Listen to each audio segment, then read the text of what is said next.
ఆయన ఒకసారి మోకాళ్ళుని ప్రార్థన చేస్తున్నాడట. ప్రార్థన చేస్తూ ఉంటే ఆ ప్రార్థన చేస్తా ఉంటే సడన్గా ఆ ప్రార్థన మారిపోయి వాళ్ళమ్మ గురించి చేస్తున్నాడంట. వాళ్ళమ్మ గురించి దేవుడు ఆయన దృష్టిలోకి తీసుకొచ్చాడు. మీ అమ్మ కొరకు ప్రార్థన చేయాలి. చేస్తా ఉన్నాడు. చాలాసేపు చేసి తృప్తి కలిగిందాక చేసి ఇంకా మోకాళ్ళ మీద నుంచి లేచి వెళ్ళాడు. కొద్ది రోజుల తర్వాత ఇంటికి వెళ్ళాడు. ఇంటికి వెళ్తే ఆ కుటుంబ సభ్యులు చెప్తున్నారన్నమాట, ఫలానా టైంలో మీ అమ్మ మరణ పడకలోకి వెళ్ళింది, వైద్యులు లాభము లేదని చెప్పి ఇంటికి పంపించారు, మేము కూడా ఆశలు తీసేసుకున్నాం, తీసుకొచ్చి ఇంట్లో బెడ్ మీద పరుండబెట్టాం, ఆమె చావుకు అతి సమీపంలోకి వెళ్ళిపోయింది, ఆమె బ్రతుకున్న నిశ్చయిత మాకు లేకున్నది, కానీ ఏం జరిగిందో తెలియదు. ఒక రాత్రి గడిచి తెల్లవారేసరికి ఆమె ఆశ్చర్య రీతిలో బాగుపడి మళ్ళా యథాస్థితికి వచ్చింది, దేవుడు కృప చూపాడని చెప్పారు. ఏం జరిగిందో దానియేలు గారికి తెలుసు, వాళ్ళకేం తెలుసు?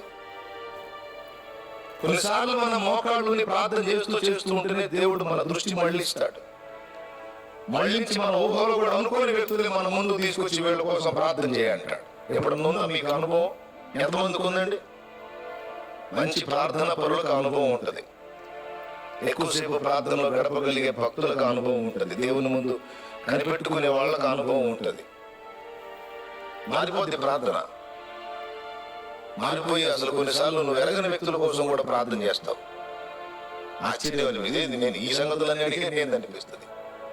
నువ్వు కాదు, నువ్వు ఎప్పుడైతే మోకాళ్ళు వచ్చాయా, ఇదిగో ప్రార్థన చేయడానికి వచ్చాను, నన్ను వాడుకో, వశపరుచుకో, నేను దేని కొరకు అడగాలో నాకు బయలుపరచు అని నువ్వు కూర్చున్నావు చూడు, అప్పుడు నిన్ను వశంలోకి తీసుకొని ఇక ఆయన ఎంటర్ అయిపోయాడు అన్నమాట. పరిశుద్ధాత్మ. దేవునికి స్తోత్రం చెప్పు. హల్లెలూయా. చాలా అద్భుతమైన మాటలు చదివాను ఆయన చరిత్రలో, ఆయన పుస్తకంలో. మోకాళ్ళుని ప్రార్థన చేస్తున్నాడు ఆయన. ఒకసారి నేను ప్రార్థన విషయాల్లో చెబుదాం అనుకున్నా, ఆయన పర్వాలేదు చెప్తా. మోకాళ్ళుని ప్రార్థన చేస్తూ ఉన్నాడట. రాత్రి అయిపోయింది, బాగా ప్రార్థనలో డీప్లోకి వెళ్ళిపోయాడు, కనిపెట్టుకున్నాడు, ప్రార్థన చేస్తున్నాడు. కానీ మంచి ప్రార్థన పునాది వేశారండి LEF దైవజనులు. తెలుసా, నేను అన్ని సంఘాలలో ఉన్న శ్రేష్టమైన వాటన్నిటినీ గుర్తుపట్టి అవి నా జీవితంలో ఉండేటట్టు జాగ్రత్త తీసుకున్నా. దేవునికి స్తోత్రం. నేను తీసుకున్నానంటే గర్వం అయితేలే, కానీ దేవుడు నా కృప చూపాడు. ఇది బాగుంది, ఆయనే నాకు సహాయం చేశాడు. ప్రతి సహవాసాన్ని నాకు చూపించింది, ఇందులో నువ్వు నేర్చుకోవాల్సింది ఇది. ముంగమూరు దేవదాసయ్య గారి యొక్క భక్తి జీవితంలో పరిశుద్ధ జీవితాన్ని నేర్చుకున్నా. పరిశుద్ధ జీవితం. యేసన్న గారి దగ్గర భక్తి క్రమంలో ఆరాధించడం నేర్చుకున్నా. దేవుణ్ణి సమీపంగా ఆరాధించటం, దేవుణ్ణి మహిమపరచుకోవటం. లెమన్స్ ఇవాంజలికల్ ఫెలోషిప్ అనుభవంలో ఏకాంత ప్రార్థన అనుభవాన్ని నేర్చుకున్నా. దేవునితో ఏకాంతంగా గడపాలి అనేది వాళ్ళు చేశారు. స్టోర్పురం కూటాలకి వెళితే నాకు చాలా నచ్చే ఘట్టం ఏంటో తెలుసా? కూటం అయిపోగానే సంఖలో బైబిల్ పెట్టుకొని పరిగెత్తలో మోకాళ్ళు వేస్తారు. అక్కడే మోకాళ్ళు వేసి ఆ ఇసుకలో పడి మొర్ర పెడతా ఉంటారు. ఒక్కోసారి అయితే నాకు ఆశ కలిగింది, సముద్ర తీరానికి తీసుకెళ్ళాలి మిమ్మల్ని, కూటాలు అక్కడ జరపాలని ఆశ కలిగింది. ఎక్కడ? స్టోర్పురంలో కాదు, సముద్ర తీరంలో, ఇసుక ఉన్న ప్రాంతంలో. సముద్ర తీరం అయితే మనకు బాగా సరిపోయింది. సునామీ వచ్చిన అందరం కలిసి వెళ్ళొచ్చు. ఏకాంత ప్రార్థన కూడా చాలా అద్భుతంగా ఉంటుంది. వెళ్దామా ఒకసారి? వెళ్దామా? పరిచారకులను తీసుకెళ్ళా. మొన్న మీటింగ్స్ అయిపోయిన తర్వాత దేవుని కృపను బట్టి మరి ఈ సమస్య వచ్చింది అనుకున్నాడు ఏమో దేవుడు, ఆయన సిద్ధపరిచి ఉంచాడు. తెలుసు కదా ఆయనకి. దాదాపు 900 మంది పరిచారకుల్ని తీసుకెళ్ళా సముద్ర తీరానికి. హాయిగా గడిపేశాం. ఎంత కష్టపడ్డారో మరి మీటింగ్స్ లో. ఏకాంత ప్రార్థన ఎంత ఇష్టమో నాకు, చాలా చాలా నచ్చుతుంది. నేను అందుకే అది చూడటానికి పోతా స్టోర్పురం కూటాలకి. ఎక్కడోళ్ళు అక్కడ ఎవరిని పట్టించుకో, చక్కగా నిలువు మోకాళ్ళు వేసి, కొంతమంది సాగిలు పడి, కొంతమంది మొర్ర పెడతా ఉంటారు దేవునికి. ప్రార్థన నేర్పారు వాళ్ళు. అసలు చెప్పుకోదగ్గ వ్యక్తులండి. సిద్ధాంతపరంగా ఏవో కొన్ని విషయాలు ప్రతి సంఘంలోనూ కొన్ని ఉంటాయి. వాటిని పక్కన పెడితే వాళ్ళైతే దేవుని ఎదుట అద్భుతమైన భక్తి చేసి తమ తరములోని ప్రజల మీద దేవుని విషయంలో చెరగని ముద్ర వేశారు. అది గొప్ప సంగతి. ప్రార్థన నేర్పారు, దేవుని సన్నిధిలో కనిపెట్టుకోవడం నేర్పారు. నేర్చుకోండి మీరు కూడా. ఓటం అయిపోగానే సంఘంలో బైబిల్ పెట్టి పరిగెత్తిందే పరిగెత్తుడు కొంతమంది.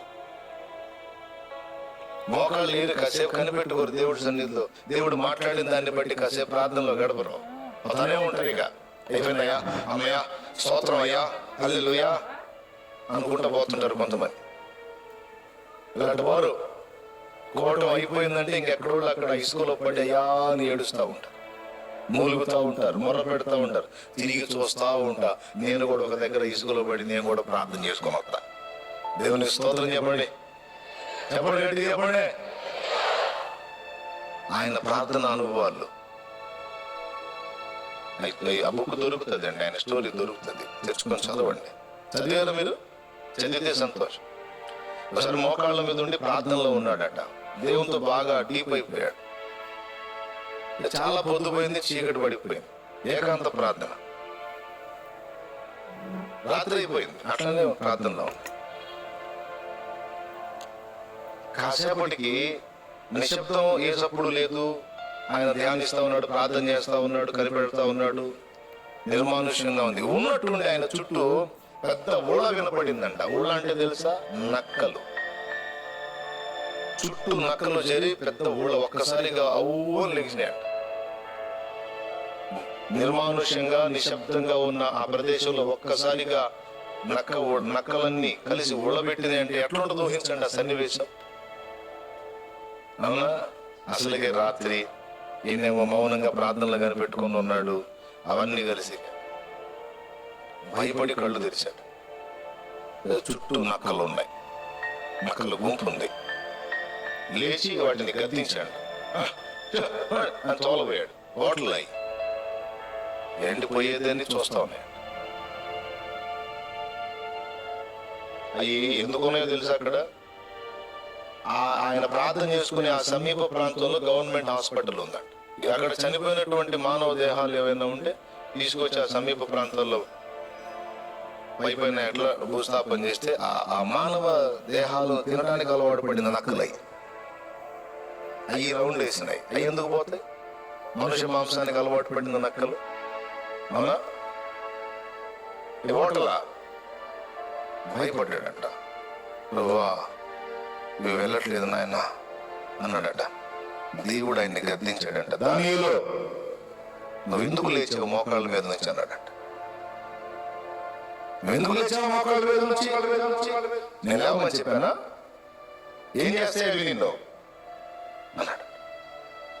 వెంటనే ప్రభా, నన్ను క్షమించు, తప్పు చేశాను, నన్ను మన్నించు ప్రభా, ఐఎమ్ వెరీ సారీ. మన దేవుని క్షమాపణ అడిగితే ఇప్పుడు గద్దించు నా నామంలో అన్నాడట.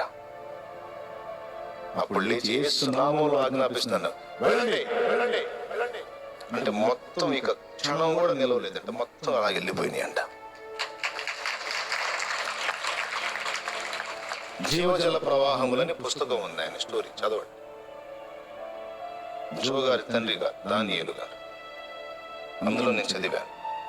మొత్తం వెళ్ళిపోయింది.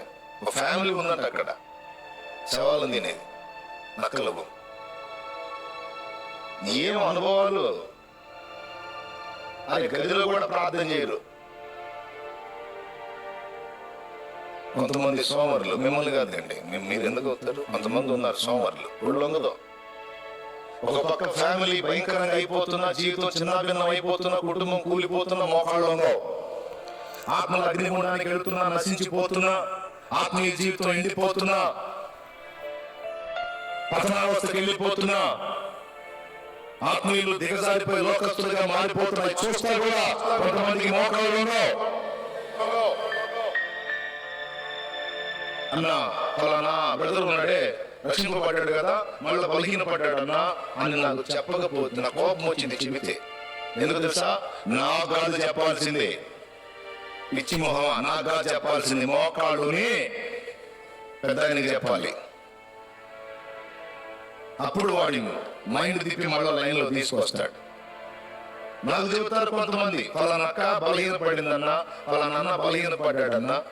నాకాదో మోకాళ్ళుని దేవా అది దేవునికి చెప్పాలి. మోకాళ్ళు ఉండాలి. దేవుని దగ్గరికి వెళ్ళినప్పుడు అంటే ప్రార్థన అనుభవాలు కొన్ని మీకు ఉపయోగపడతాయని చెప్పాలి.